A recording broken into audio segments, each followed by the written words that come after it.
My mother stood in the doorway of the house I grew up in and watched the rain soak through a box of my clothes without blinking. And when I asked her why she was doing this to me, she said, "Because Tawny needs a room, Odessa, and you don't live here in your heart anymore anyway." I stood on the cracked concrete steps in Millhaven, Ohio, at 9 at night in October, water running down the back of my neck, and I looked at the woman who raised me like she was a stranger wearing my mother's face. Behind her, in the warm yellow light of the living room, my brother Garrett stood with his arm around his girlfriend of 4 months, and neither of them said a single word to stop it. I want you to understand something before I tell you the rest of this story, because if you don't understand this part, none of what happens later will make sense. I was 26 years old. I had a job at a dental office in town. I paid $300 a month to live in that house even though I was a grown woman, and I had never once, not one single time, asked my mother for anything without offering to pay her back double. My brother Garrett was 29, unemployed for the better part of 2 years, and had never paid a cent of rent in his life. That night, standing in that rain with my life in cardboard boxes disintegrating around my feet, I finally understood what I had refused to see for 26 years. I was never actually welcome in that house. I was tolerated. And the second someone more convenient came along, I was disposable. I did not scream. I did not cry, not there, not where they could see it. I picked up the 2 boxes that weren't already ruined. I put them in the trunk of my 10-year-old Honda Civic, and I drove to a motel off Route 9 with $62 in my checking account and no plan. And somewhere between the Millhaven town line and that motel parking lot, soaked to the bone, shaking from cold and rage in equal measure, I made a decision that would change the rest of my life. I decided I was done. Not angry done, not dramatic done. Actually done. And what nobody in that house understood, not my mother, not my brother, not the girlfriend who'd been dating him for 16 weeks and was somehow more entitled to my childhood bedroom than I was, is that when I say I'm done with someone, I mean it with a permanence that terrifies people who have never seen it before. Let me back up, because you need to know how we got to that porch in the rain. I grew up in a small 3-bedroom house on Larkspur Lane in Millhaven, a town of about 11,000 people where everybody's grandparents worked at the same glass factory and everybody's parents worked at whatever was left after the factory closed in the 90s. My mother, Deandra Whitfield, married my father, Roland Kendrick, when she was 20 and he was 23, and they had Garrett first and me 2 years later. My father left when I was 7. Not dramatically, no big fight that I remember. He just stopped coming home one Tuesday, and eventually we got a postcard from Tucson, and that was more or less the end of him as a presence in my life. My mother never really recovered from that, not in the way where she got sad and cried, but in the way where something in her curdled and turned protective in a lopsided, unfair direction. She decided, somewhere in the wreckage of that marriage, that Garrett was the one who needed protecting, because he was a boy without a father, and I was the one who could take care of herself, because girls always figure it out. I want to be fair here, because I've had a year to think about this, and I don't want to paint my mother as a cartoon villain, even though what she did to me was villainous. Deandra Kendrick worked 2 jobs for most of my childhood, cleaning houses during the day and working the overnight shift at a 24-hour pharmacy 3 nights a week, and she was exhausted in a way that never really lifted. I think in her mind, favoring Garrett wasn't favoritism, it was survival math. He was fragile, she told herself. He needed more. I was capable, so I got less and less and less until less became the entire shape of my childhood. Here is what less looked like in practice. When Garrett struggled in school, my mother hired a tutor with money she didn't have. When I struggled in geometry in 10th grade, she told me to ask my teacher for extra help because we couldn't afford a tutor for both of us and Garrett needed it more. When Garrett wrecked her old Buick at 19, she took out a loan to fix it. When I turned 16 and needed a car to get to my after-school job at the pharmacy, she told me I should be grateful for the bus. When Garrett dropped out of community college after 1 semester because he said it wasn't for him, she told everyone at church he was finding his path. When I got a full scholarship to Ohio University and told her the news, practically glowing, she said, "That's nice, odd. Essa, now who's going to help me with Garrett's rent while you're off at school?" I went anyway. I want that on the record. I went to Ohio University, I studied dental hygiene, I graduated with honors, and I came back to Millhaven not because I wanted to, but because my mother called me crying every week during my senior year saying she couldn't manage Garrett and the house and the bills alone. And some idiot, loyal, guilt-soaked part of me believed that if I just showed up enough, worked hard enough, contributed enough, eventually the scales would balance. Eventually, she would see me the way she saw him. I moved back into my childhood bedroom at 22 years old, got a job at Millhaven Family Dental, making decent money, and started handing my mother $300 a month like clockwork, on top of buying groceries half the time and paying for the Wi-Fi and covering her portion of the property tax bill twice when she came up short. Garrett, in that same 4-year window, held 6 different jobs, none longer than 8 months, dated a rotating cast of women who my mother always described as not good enough for my son, and contributed, as far as I could ever calculate, somewhere close to $0 to that household. And my mother let it happen every single time, smoothing over every failure, explaining away every irresponsible choice. Because in her mind, Garrett was still that 7-year-old boy whose father left, frozen in time, permanently entitled to protection he'd stopped needing 15 years earlier. Then Tawny Vasilenko showed up. I want to be careful here because I don't actually blame Tawny for what happened, not really, not in the end. Tawny was 24, worked part-time at a nail salon 2 towns over, and had a way of talking to my mother that I'd never quite mastered, all soft compliments and eye contact and little touches on the arm. Within 6 weeks of dating my brother, Tawny was at Sunday dinner every week.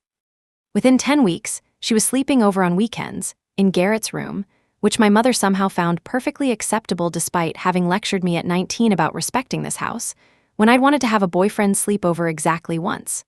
Within 14 weeks, my mother was telling her friends at church that Tawny felt like the daughter I always wanted. A phrase that got back to me through my cousin Bethany and sat in my stomach like a swallowed stone for 3 straight days. By week 16, Tawny had moved most of her things into Garrett's room, and the house, which was already tight for 3 adults, started feeling impossible for 4. That's when my mother came to me on a Thursday evening while I was doing dishes and said the sentence that started the end of everything. "Odessa, honey, I need to talk to you about something." I remember exactly where I was standing, at the sink, dish towel over my shoulder, water still running. I remember turning around and seeing that particular expression on her face, the one she used to get right before she told me Garrett needed something, and I was the one who was going to provide it. "Tawny's basically living here now," she said, "and it just makes more sense, space-wise, if she and Garrett had the bigger room. Your room, honestly. It's got the better closet and it's closer to the bathroom. I was thinking you could take the little room off the kitchen, we could fit a twin bed in there, it wouldn't be so bad." The little room off the kitchen was not a bedroom. It was a converted pantry with no closet, 1 small window, and barely enough floor space for a twin mattress. I stood there with soap suds drying on my hands, and I asked her calmly if she understood what she was actually asking. I was 26 years old. I paid rent. Garrett paid nothing. Tawny had been in our lives for 16 weeks. And the plan, apparently, was for me, the daughter who'd never missed a rent payment, to move into a converted pantry so my brother's girlfriend of 4 months could have my childhood bedroom. My mother's answer has stayed with me every single day since. She said, "Odessa, you've always been the strong one. You don't need things the way Garrett needs things. This isn't a big deal to you, it's a big deal to them." I didn't fight her that night. I want you to understand that about me because it matters for everything that happens later. I am not a screamer. I don't throw things, I don't slam doors, I don't make scenes.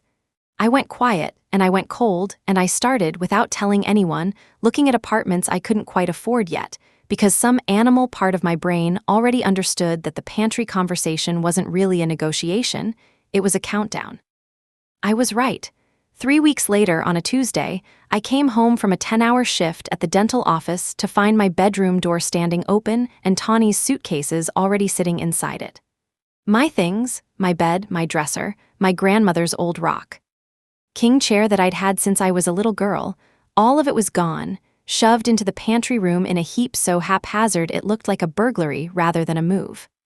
I found my mother in the kitchen and asked her, voice shaking now because the coldness was starting to crack, what exactly had happened while I was at work. "We just went ahead and did the switch," she said, not looking up from the pot she was stirring. It's easier this way. You'll get used to the little room, it's cozy. I asked her where my grandmother's rocking chair was, because it wasn't in the pile in the pantry room, and she told me, almost as an afterthought, that it didn't fit anywhere. So Garrett had put it out by the curb for the Tuesday trash pickup. That chair had belonged to my father's mother, the one relative on that side of the family who had ever shown me a scrap of unconditional love before she passed when I was 12, and it had sat in the corner of my room my entire life.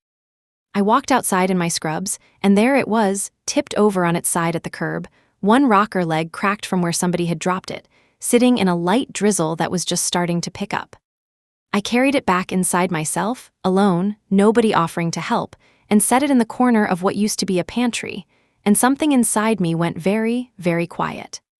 That quiet lasted 11 days. It ended on the night it started raining hard, the night my mother decided the pantry room wasn't even good enough anymore, because Tawny's sister was coming to visit for the weekend and needed somewhere to sleep.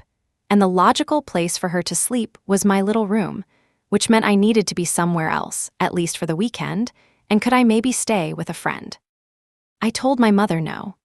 I told her calmly that I had already given up my bedroom for her son's girlfriend of less than 4 months, that my grandmother's chair was sitting in the corner of a converted pantry with a cracked leg, because nobody had bothered to ask if I wanted it saved, and that I was not going to also give up the pantry so a stranger's sister could sleep somewhere for a weekend visit. That's when things stopped being quiet. My mother's voice rose in a way I'd rarely heard directed at me, always at Garrett, never at me. She told me I was being selfish. She told me that family means sacrifice, and I clearly didn't understand that concept. She told me that if I couldn't be flexible for one weekend, then maybe I needed to think about whether I even belonged in this house anymore. And I made the mistake, the one mistake that night, of actually answering that question honestly.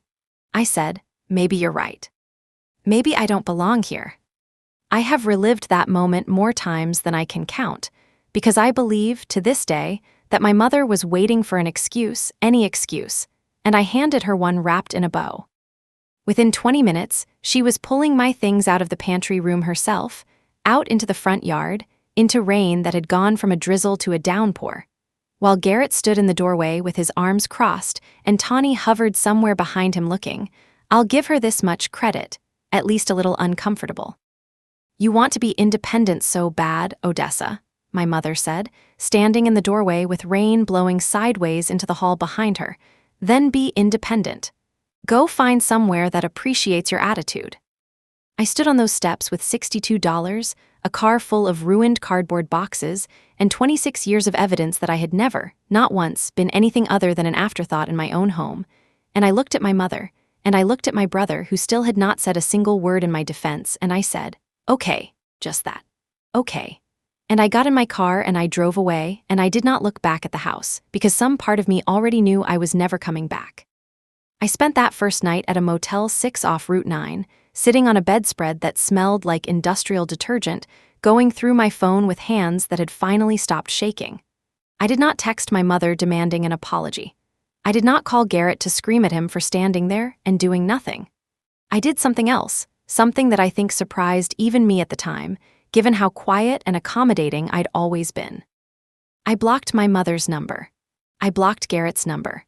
I blocked them both on every social media account I had, and then I sat there for a long moment before I did the same to 3 of my mother's sisters, my aunts Charlene and Bev, and my cousin Bethany, all of whom I knew would eventually be recruited to guilt me back into the fold, because that's how it always went in my family.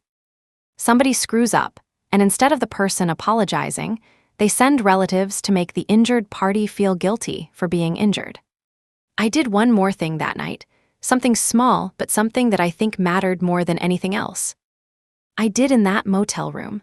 I opened a new bank account, one my mother had never had access to, and I moved every dollar I had into it. And then I opened a notes app on my phone and typed a single sentence at the top of a blank page, never again for the rest of my life. I didn't know yet what that sentence would eventually cost my family. I just knew I meant it. The next 6 months were the hardest of my life, harder than I think I'd ever admit to anyone who hadn't lived through something similar. I stayed at the Motel 6 for 11 days until I found a studio apartment above a hardware store in the next town over, Danvers Crossing, 22 minutes from Millhaven, close enough that I still saw people from home, occasionally at the grocery store, far enough that I never had to run into my mother or Garrett by accident. The studio was small, and the radiator clanked all winter, and the hot water ran out fast. But it was mine, every square foot of it, and nobody was going to move my furniture out into the rain while I was at work. I threw myself into that job at the dental office in a way I hadn't before, partly because I needed the money and partly because I needed somewhere to put all the energy I'd spent for 26 years trying to earn love that was never coming. Dr. Okonkwo, who owned the practice, noticed. She'd always liked me, but that year she started giving me more responsibility, training me on the billing and scheduling systems in addition to my hygienist work, and within 4 months she offered me a raise and a title, office manager and lead hygienist, that came with an extra $11,000 a year. I took every certification course I could find on my days off. I picked up weekend shifts covering for coworkers. I stopped spending money on almost anything that wasn't rent, food, or savings. I want to be honest about something, because this isn't a story about a woman who felt nothing after being thrown out of her family. I cried more that first winter than I had in the previous decade combined. There were nights I sat on the floor of that studio apartment with my back against the radiator, looking at my grandmother's chair, the one thing I'd salvaged, and I ached in a way that felt bottomless. I missed my mother, or maybe I missed the mother I'd always wished she'd been. I missed Sunday dinners, even the ones where I felt invisible, because at least they were familiar. Grief doesn't care whether the thing you lost was good for you, it just cares that it's gone. But every time that ache threatened to pull me back toward unblocking a number, toward sending some olive branch text, I thought about that rocking chair lying on its side at the curb in the rain, and I thought about my mother's voice saying, "You don't need things the way Garrett needs things." And the ache would harden right back into resolve. I did not reach out, not once. Not on my birthday, when I assume, though I'll never know for sure, that nobody called because the number was blocked, and maybe, for the first time in a long time, nobody tried very hard to find another way to reach me. Not at Christmas, which I spent alone in my studio apartment eating Chinese takeout and watching old movies, and which, I'll admit, was one of the loneliest days of my entire life. But also, strangely, one of the most peaceful, because for the first time in years, nobody made me feel small in my own home. Around month 5, a woman named Priya Anantharam, one of my patients at the dental office who happened to work in commercial real estate, got to talking with me during a routine cleaning, the way people do when they're lying back in a chair with someone's hands in their mouth in conversation is really the only thing either of you can offer each other. I told her, in vague terms, that I was saving aggressively and looking to eventually buy property, maybe a small house, maybe a duplex I could rent part of out. Priya told me something that changed the entire trajectory of that year for me. She said that in our county, foreclosed properties came up at auction fairly regularly, often selling well below market value, and that if I was patient and did my research, I could potentially get into a property for a fraction of what I'd pay through a normal sale, especially if I was willing to do some work on it myself. I want to tell you that from that conversation forward, I had some grand master plan involving my mother's house specifically, but that would be a lie, and I promised myself I would tell this story honestly. I had no idea, not for months, that the house I would eventually buy would be the same house I grew up in. I just started doing what Priya suggested. I started attending the county auction listings online every week, purely out of curiosity at first, then with increasing seriousness as my savings account grew past $15,000, then $20,000, then $25,000. I took a weekend course on real estate investing at the community college in Danvers Crossing. I read everything I could find about foreclosure auctions, redemption periods, title searches, and property liens. I picked up a second part-time job 3 evenings a week doing billing for a small orthodontics practice, purely for the extra cash, because I had decided, somewhere in that year of silence, that I was never going to be financially dependent on anyone again, and that meant building something that was entirely, unmistakably mine. I learned things about my old house during that year that I never would have learned if I'd stayed.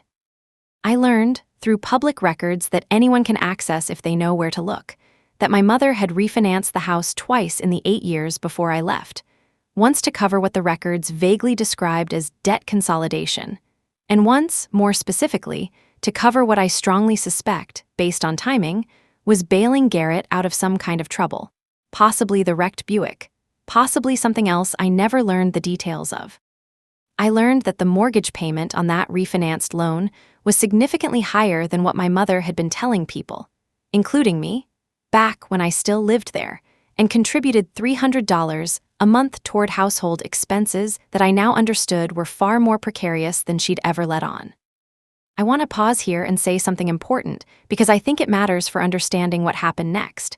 I did not check these records obsessively out of some plot for revenge. For most of that year, I genuinely didn't check them at all. I was building a life. I was working 2 jobs, taking classes, learning a new field, slowly, methodically becoming a different woman than the one who'd stood in that rain with $62 and 2 ruined boxes. It was Priya, actually, who first mentioned the Larkspur Lane listing to me, not knowing anything about my history with that address, simply because she scanned foreclosure filings professionally and happened to notice a Millhaven property come up in a preliminary notice of default. "Small world," she said one afternoon, mentioning it almost in passing while we reviewed some paperwork for an unrelated property I was considering. "There's a house on Larkspur Lane in Millhaven headed toward foreclosure. It's early in the process still, notice of default just filed. You grew up in Millhaven, right? You know the street." I felt something drop through the floor of my stomach when she said the address, because Larkspur Lane is not a long street, and there was really only one house it could be.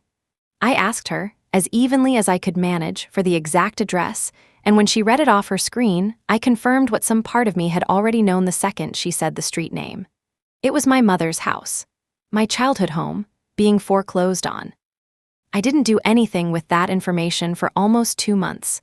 I want to be honest about that too, because I think it's important. I wasn't plotting revenge in that moment, I was mostly just stunned. And then, underneath the stunned feeling, something quieter and more complicated, something almost like grief again. Because whatever else that house had been to me, it had also been my whole childhood, and the idea of it being lost entirely, sold to some stranger at auction, felt strange in a way I couldn't fully untangle. I asked Priya, carefully, not to mention anything to anyone about it, and she agreed without asking why, professional discretion being part of her job anyway. Over those 2 months, I kept working. I kept saving. My balance crossed $40,000, helped along by a modest inheritance that came through from my grandmother's estate finally settling, money that had been tied up in a small trust until I turned 27, which I had turned 3 weeks after I left my mother's house, though I hadn't even thought to check on it until my birthday reminded me. Combined with what Priya walked me through regarding financing options for investment properties and the specific mechanics of how foreclosure auctions work in Ohio, I realized, slowly, that I was actually in a position to do something I never could have imagined a year earlier. I could potentially buy that house. Not out of some cinematic revenge fantasy, at least not at first, but because it was, on paper, exactly the kind of undervalued property Priya had taught me to look for. A house I already knew intimately, in a location I understood, that would come up for auction at a fraction of its actual value, because the bank simply wanted the debt off its books.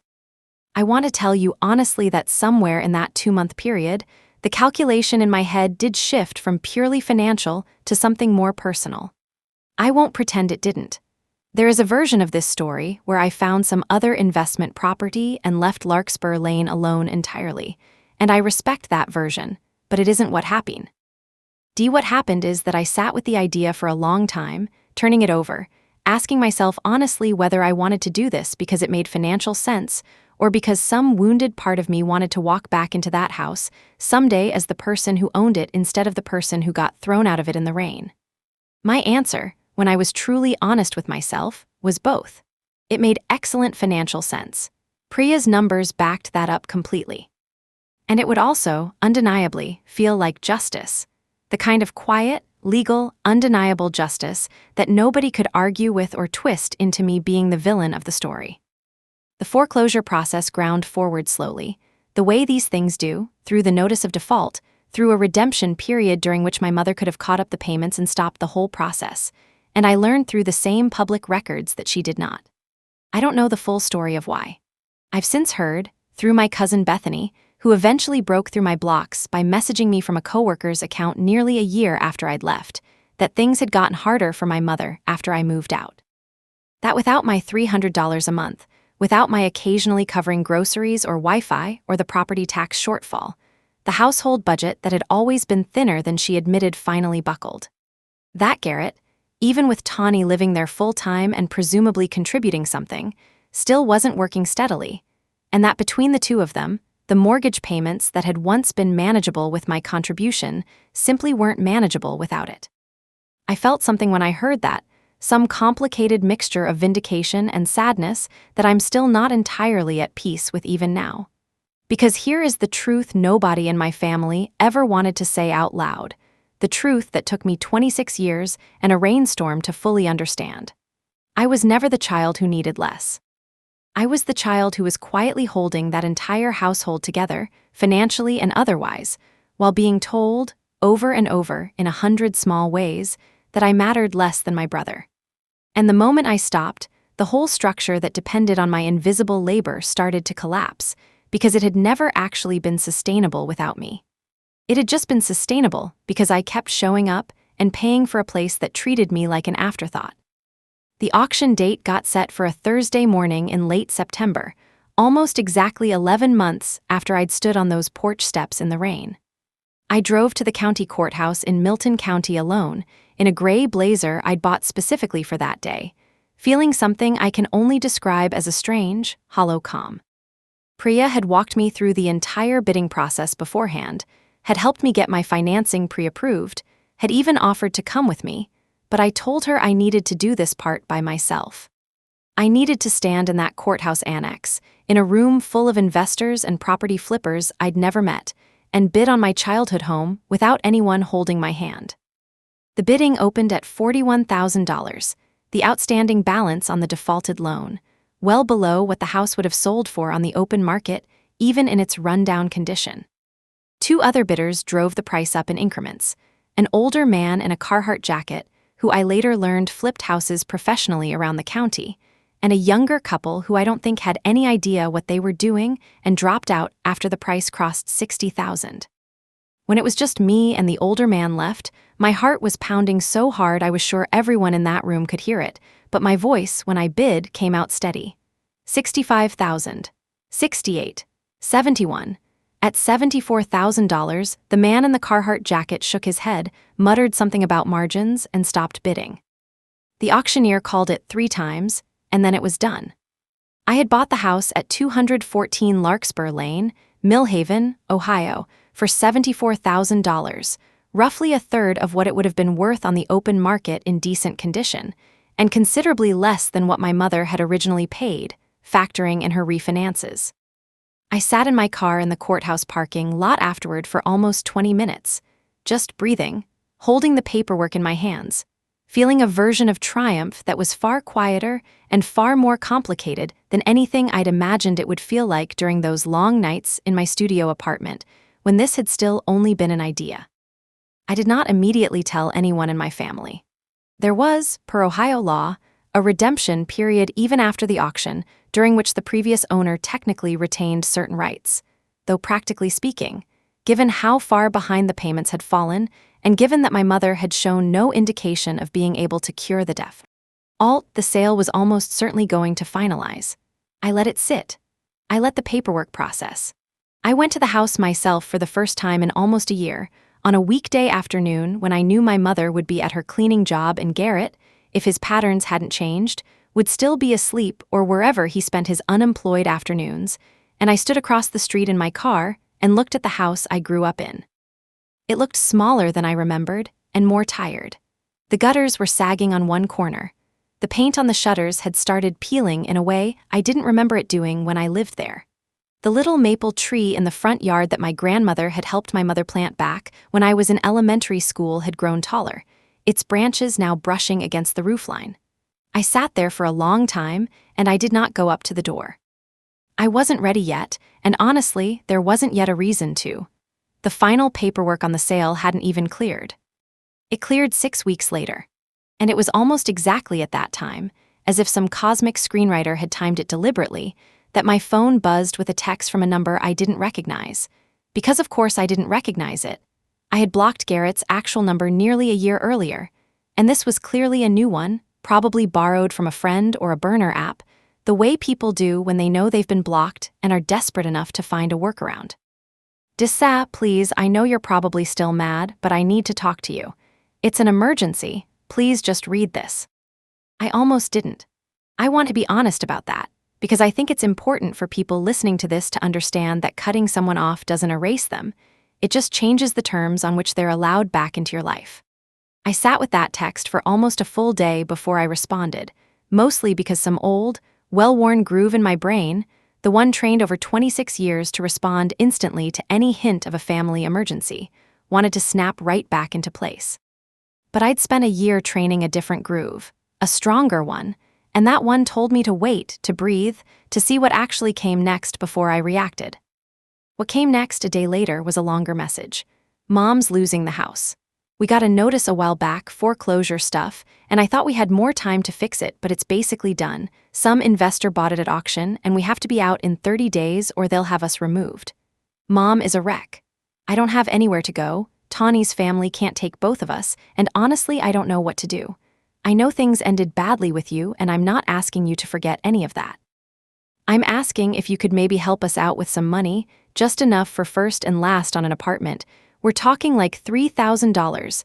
I will pay you back, I swear. Please, Odessa, I'm begging you. We don't have anyone else.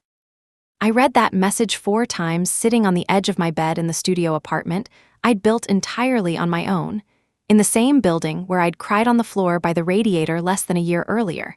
And something in me went very still and very clear. The same stillness I'd felt on that porch step in the rain, except this time it wasn't collapsing into shock, it was solidifying into decision. Because here is the thing that I don't think Garrett understood, sitting wherever he was sitting when he typed that message, probably in that same living room where he'd stood with his arm around Tawny and said nothing while I got soaked with my life in boxes. He didn't know who the investor was. He had no idea that the some investor who bought the house at auction was his own sister, sitting $74,000 deep and holding the deed to 214 Larkspur Lane in a folder in her filing cabinet. I thought about a lot of things in the hour before I responded. I thought about my grandmother's rocking chair lying broken at the curb in the rain. I thought about 16 weeks versus 26 years. I thought about every dollar of that $300 a month I'd handed over faithfully for 4 years, propping up a household that apparently couldn't survive a year without me. I thought about the pantry room and the little window and the way my mother had said, "You don't need things the way Garrett needs things." Like it was simply a fact of nature rather than a choice she made over and over my entire life. And then I did something I'd been quietly preparing for, without fully admitting it to myself, for weeks. I drove to the house, alone, on a Saturday morning when I knew from Bethany's occasional updates that both my mother and Garrett would likely be home dealing with move-out logistics. I brought my folder of paperwork. I brought the deed. And I took one photograph, standing on the sidewalk in front of the house I now legally owned, of the little brass numbers on the porch post, 214 W. With my hand resting flat against the frame of the front door, the door I now had every legal right to walk through. I sent that photo back to the number Garrett had texted from, with 4 words underneath it. "Look at your new landlord." I did not send a paragraph of explanation. I did not gloat further, did not list grievances, did not demand an apology for the rocking chair or the pantry room or the rain. I had learned, over that year, that the most powerful thing I could do was simply let the truth land on its own, without decoration, the same way it had landed on me 11 months earlier, quiet and total and impossible to argue with. The response took almost 3 hours to come, and when it did, it was not from Garrett's borrowed number. It was a phone call, from an unknown number I somehow understood immediately was my mother, calling from someone else's phone because she, too, had been blocked for nearly a year. I let it ring twice before I answered, mostly to prove to myself that I could. "Odessa," her voice cracked on my name in a way I'd genuinely never heard before, not even the night she screamed at me in the rain. "Odessa, is this real? Garrett showed me the picture, is this some kind of joke? Did you actually buy this house?" It's real, I said. My own voice surprised me with how calm it came out. I bought it at the county auction 6 weeks ago. It's mine, Mom, all of it. The deed, the mortgage, the title, all of it is in my name now. There was a long silence on the line, long enough that I checked to see if the call had dropped.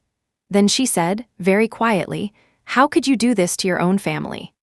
And that, right there, was the moment I understood something with total clarity that I'd only half understood before. My mother genuinely believed, even in that moment, standing in a house she was about to lose through her own choices and Garrett's years of irresponsibility, that the wrong being committed was mine. Not hers, for throwing her daughter's belongings into the rain over a girlfriend of 16 weeks. Not Garrett's, for standing silently in a doorway while it happened, or for years of contributing nothing to a household he lived in rent-free. Mine, for legally, fairly, transparently purchasing a foreclosed property at public auction using money I had earned entirely on my own after being told I didn't need things the way my brother did. "I didn't do anything to you, Mom," I said. "The bank foreclosed on this house because you and Garrett couldn't make the payments. That happened before I ever knew the address was up for auction. I found out because I work with people in real estate now, and when I learned it was this house, I made a choice, the same choice any other investor in that room would have made, which was to buy an undervalued property at a fair price. You lost this house because of decisions you and Garrett made. I just happened to be the one who bought it." "You could have told us," she said, her voice rising now, the old, familiar rise I remembered from 100 arguments where I was always somehow in the wrong. "You could have warned us, given us a chance to catch it up. Instead you just, swooped in and bought it out from under us." "Mom," I said her title, not her name, deliberately, because I wasn't sure in that moment I wanted to grant her the intimacy of her name. "You had months of default notices before the auction. Public notices, mailed to that address, posted in the county paper. I didn't hide anything from you. You didn't act on information you already had. And even if I had called you the day I found out, what exactly would that have changed? Would you have suddenly found $41,000 to cure the default? Or would you have just asked me for the money, the same way Garrett did 3 days ago, and then gone right back to treating me like an inconvenience the moment the crisis passed?" She didn't have an answer for that. I heard her breathing, ragged, on the other end of the line, and for the first time in my entire life, I heard my mother sound genuinely, completely without power, and I want to be honest that some old, tender part of me, the part that used to set the table hoping for a compliment that never came, ached at that sound. But the newer, harder-won part of me, the one built in a studio apartment above a hardware store, stayed steady. "So what happens now?" she finally asked. "Are you throwing us out? Is that the plan, some kind of poetic justice?" "The house is legally mine," I said. "You and Garrett have 30 days from the original notice, which is already ticking regardless of who owns the property. That's the law, not my decision. What I decide to do within that is up to me." I let that sentence hang there for a moment, because I wanted her to sit with the uncertainty the way I had sat with uncertainty for an entire year, not knowing where I'd sleep, not knowing if my own mother would ever speak to me again, not knowing if the family that raised me had any love left for me at all once the convenience of my labor was removed. And then, because I am, whatever else I am, not actually a cruel person, I told her the decision I had already made days before that call even happened. "I'm not putting you out on the street," I said. "I'm also not letting you live there for free, and I'm not letting Garrett live there at all unless he is paying his fair share and holding down a real job, because I already spent 26 years subsidizing that arrangement, and I'm done doing it a second time under a different roof. If you want to stay in that house, Mom, you can rent it from me month to month at fair market rate, which my research says is around $1,100 a month for that property. And you sign a lease like any other tenant, and you understand going forward that this is a business arrangement, not a favor. And it comes with rules, starting with Tawny finding her own place to live. Because I am not subsidizing my brother's girlfriend's housing after everything that happened the last time she was involved in a decision about that house. The silence that followed was different from the one before. I think, in that silence, my mother finally understood that the daughter she'd thrown out in the rain was not the same woman on the other end of this phone call, and that whatever power dynamic had defined our relationship for 26 years had permanently, irreversibly shifted.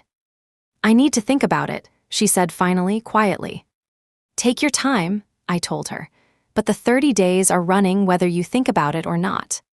She took 11 days to call back, and when she did, it was to accept the terms, with a request, hesitant and small in a way I'd never heard from her before, that Garrett be allowed to stay temporarily while he got on his feet, which I refused outright, telling her that Garrett was a 29-year-old man capable of finding his own housing, and that if she wanted to help him do that, she was welcome to, but not on my property and not with my forbearance.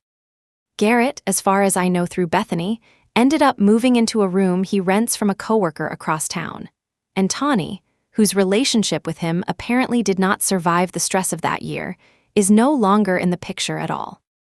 My mother signed the lease 3 weeks later, sitting across from me at a small table in a coffee shop in Danvers Crossing, because I would not do that meeting in the house, not yet, maybe not ever.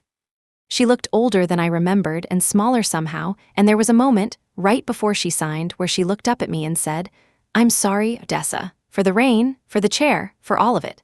I don't know why I let it get that far." I told her I appreciated her saying it, and I meant that, because it was the first apology of any kind I'd received from her in 26 years. But I also told her that an apology didn't automatically restore trust. That trust was something that would have to be rebuilt slowly, through consistency, through her actually treating me like I mattered rather than like I existed to absorb whatever inconvenience Garrett created.